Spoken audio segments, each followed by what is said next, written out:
En primera plana, Carlos Herranz. Bienvenidos en Primera Plana, un programa de Radio Francia Internacional y de France 24, esta semana para hablar del turismo negro. Para ello me acompañan en este estudio tres periodistas.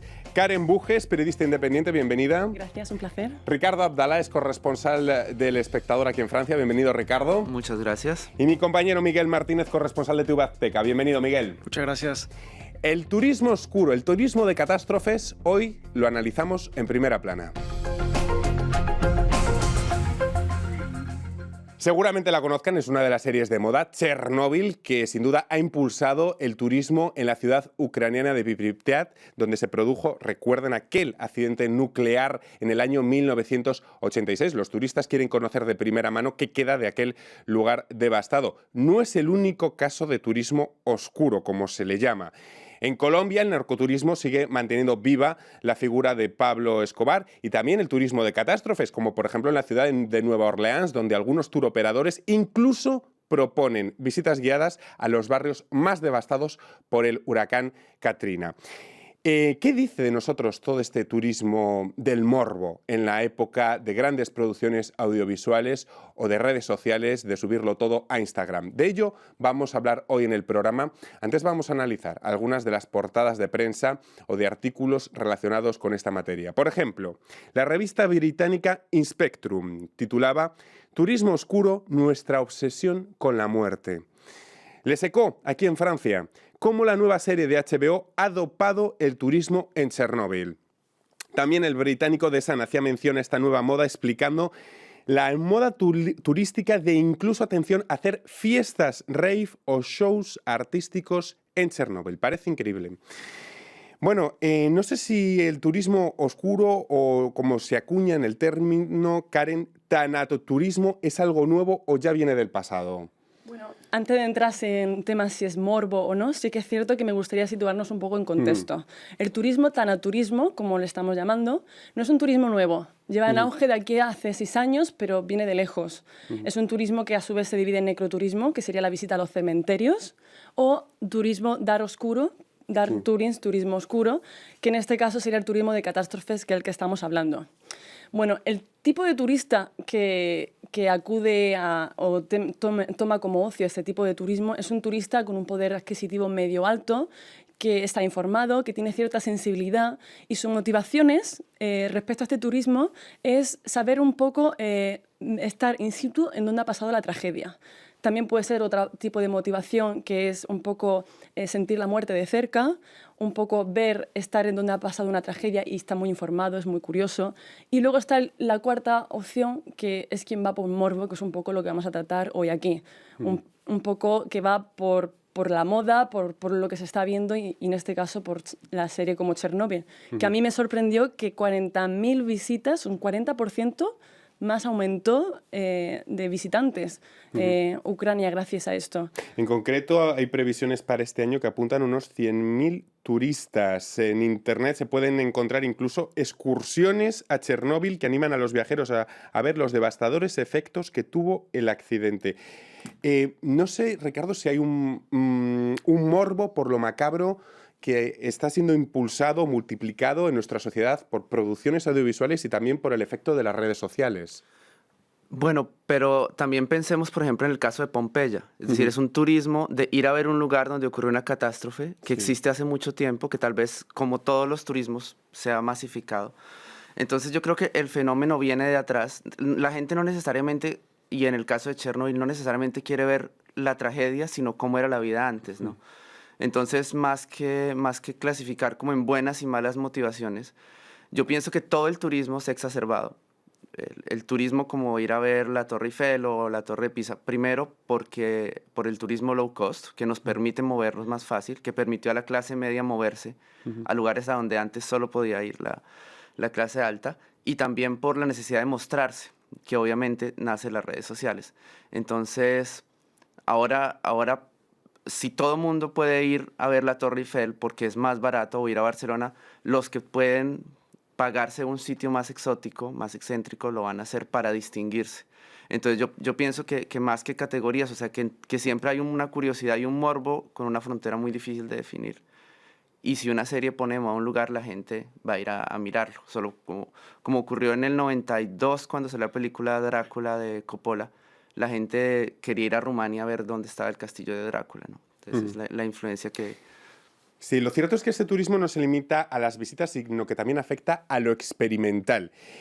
Por ejemplo, ya existe un tour, incluso en México, que recrea el drama de los migrantes con actores disfrazados de policía y los turistas aproximándose a la frontera para intentar vivir esa realidad tan triste de los migrantes. Tenemos esa necesidad de experimentar lo extremo. El turismo, al fin y al cabo, no debería seguir una cierta regla ética, Miguel. Pues claro, yo creo que ahorita todos estos temas que hemos hablado, que mencionas de México o Chernobyl, estamos totalmente en el morbo. Regresando, por ejemplo, para el tema de Chernobyl, desde mi punto de vista, creo que es totalmente, es una zona insegura. Los 30 kilómetros de perímetro, yo no veo qué necesidad tiene que ir a hacer la gente allá. Creo que por sentido común, no deberían de meterse en esa zona que pero está totalmente radiada. Es una parte del ingrediente del morbo, que claro. no haya una seguridad 100%, ¿no? Y lo otro también es que, bueno, debe ser impresionante por las imágenes que hemos visto. La serie también, hay que decirlo, es súper bien producida, muy didáctica, explica súper bien lo que está sucediendo con, no nada más lo que sucedió en la época con la cuestión nuclear, sino con lo que sucede hoy en día, el caso de Fukushima. Pero también eso de irse a meter o ver una ciudad totalmente abandonada como es la de Pripyat, claro que llama la atención.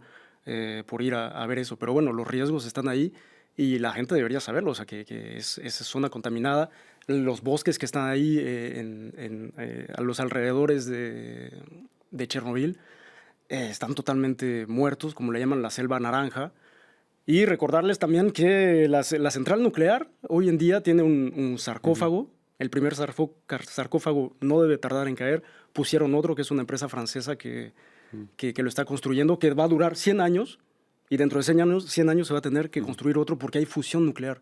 Eso es lo que hay que entender, y eso afecta a toda esta zona y pone en peligro a toda esta gente que va por turismo y por morbo. Vamos a avanzar con otros casos, aparte del de Chernóbil. Hay un caso muy significativo que es el de los campos de concentración de la Alemania nazi. Un sitio, sin duda, con una memoria histórica imprescindible, sin duda una visita que debe realizarse, pero luego nos encontramos con una frivolización. Incluso la propia institución de Auschwitz, de uno de los campos de concentración, hace poco publicaba un comunicado en que llamaba a que los turistas nos hicieran selfies de forma frívola dentro del campo de concentración. ¿Por qué ese consumo tan frívolo? Karen. Bueno, hay que tener en cuenta que al final estamos en una sociedad de la información donde todo se tiene que comunicar, las redes sociales es el día a día. Lo que ves es, si no se muestra, no se sabe que has estado ahí. Entonces, nos estamos llegando a una banalización del sufrimiento bastante espectacular. Y claro, aquí nos encontramos con este turismo que lo que decía era que es un poco cuando lo estudiaron en 1996, decían que representa inmoralmente lo que la moralidad quiere transmitir, que un poco viene a decir que te quiere enseñar lo que los antepasados hicieron y lo que no hay que repetir. Pero sí es cierto que la línea está muy difusa cuando vamos a un campo de concentración. Entonces, hay que tener en cuenta que una cosa puede llegar a ser morbo y puede sobrepasar eso cuando se tiene en cuenta una percepción, ya sea el tiempo o la sensibilidad. Hay gente que todavía tiene familiares que han sido víctimas de esas tragedias. Entonces, claro, hay que saber qué línea no hay que sobrepasar. Entonces, tener sobre todo respeto, porque este turismo yo creo que es necesario para informarse y creo que hay que traerlo al presente. Un poco eso ha hecho la serie de HBO. Ha traído un suceso anterior al presente y sí lo ha puesto de moda, pero realmente el interés no lo ha quitado, estaba de siempre. Y es un interés informativo y educacional, ¿o sí? Claro, es que está el componente de la educación, porque también imagino que habrá, Ricardo, mucha gente que no se lleve las manos a la cabeza por ver a un señor haciéndose un selfie sonriendo en las vías del campo de Auschwitz, pero a mucha gente nos llama mucho la atención y retuerce casi por dentro, ¿no? Yo creo que hay un problema que tal vez es la idea misma de turismo y que en ese caso está exacerbada pues hasta el límite. Turismo es ir para decir que estuve allá. Es la importancia de Instagram. Es la importancia de Instagram, de Facebook, y eso, digamos, Ha existido, y el caso de los campos de concentración, del mismo muro de Berlín, por ejemplo, donde murió gente y la gente va igual a hacerse selfie. O incluso aquí en París hay gente que se hace selfie frente a la sala de conciertos del Bataclan, donde más de 100 personas fueron asesinadas. Es la exacerbación del turismo de decir estuve allí. Ahora, a mí me gustaría hacer una distinción entre turismo y viaje. Es decir, yo pienso que viajar a un campo de concentración, visitar, educarse, aprender es necesario. Como tal vez viajar a un museo es necesario, y mientras que el turismo, como lo imaginamos ahora, es viajar solo por decir que viajé.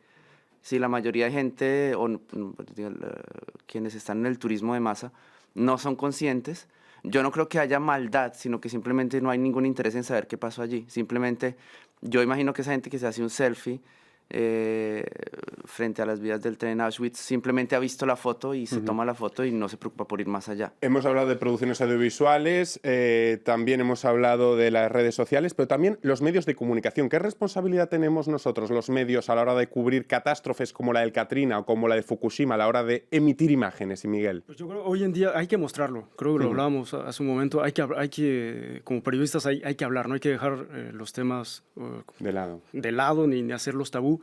Hay que hablar. Hoy en día, afortunadamente, con las nuevas tecnologías se nos permite poder estar en lugares, bueno, cuando hay catástrofes. Yo recuerdo muy bien esas imágenes en vivo, cuando veíamos la ola durante el tsunami de Japón, que se veía en vivo, algo que yo creo que nunca había sido registrado. Pero la imagen devastadora tiene que tener un aporte de información, totalmente, si no claro. se pasa el límite al morbo. Hay que mostrar eso, o sea, hay que decir, bueno, sucedió esto, pero bueno, hay que también tener esa responsabilidad de que es una cuestión informativa, esto es lo que está sucediendo. Las imágenes también, otra que circuló mucho en las redes sociales después de los atentados en Francia, que afortunadamente los medios no cayeron en el juego del interior del Bataclan justo después de lo que había sucedido, la toma de rehenes. Entonces, más bien informar, y tenemos muchísima responsabilidad de informar, pero que no vaya más allá, como pudiera ser el morbo total de lo que es la información. Ricardo, Karen, es complicado establecer ese límite entre la imagen que aporta, la imagen devastadora que aporta, y la que cruza el límite y solamente incita al morbo.